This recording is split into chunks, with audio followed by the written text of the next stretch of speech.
Сәлем достар, менің арнама қош келдіңіздер. Тіркеліп, қоңыраушаны баса кетіңіздер. Бүгін сіздермен корей салатын жасайтын боламыз. Өте оңай әрі дәрумендерге бай салат жасайтын боламыз. Ал бисмиллах деп бастаймыз. 40 қабатымызды алып, мен бұл жерде жартысын тураймын.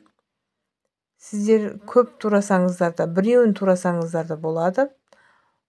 Осылайынан 4 бұрышты қылып барлығын бір келкі қылып турап, ыдысыма сап қоятын боламын.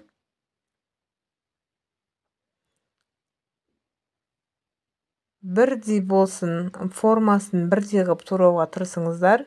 Осылай турап, тұз салып, ажырамаған қырыққабаттарымызды осылай ажыратып алатын боламыз. Сәбізімізде осы кезде сәбізімізде өткізіп, теркадан өткізетін боламыз. Теркамыздан өткізіп, 3 сәбіз қолдандым мен бұл жерде. Осылайынан теркамыздан өткізіп, бұны да салып, шым-шым тұз салып, бұны да араластырып қоятын боламыз. Сарымсағымыз турадым. Бұл жерде мен 4 бас сарымсақ турадым. Турасаңыздар өте дәмі керемет болады сарымсақтың өткізгеннен көре.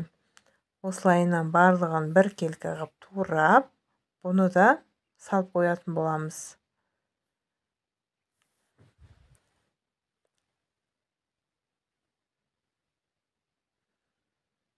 Мен мына жерде көкөністерден укроп қостым.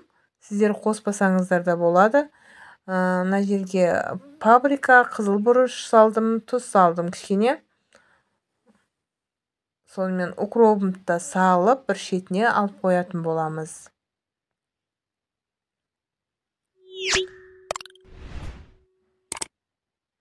Қыздар, менің YouTube каналыма тіркеліп, қазақ контентінің дамуына үлестеріңізді қоса кетіңіздер.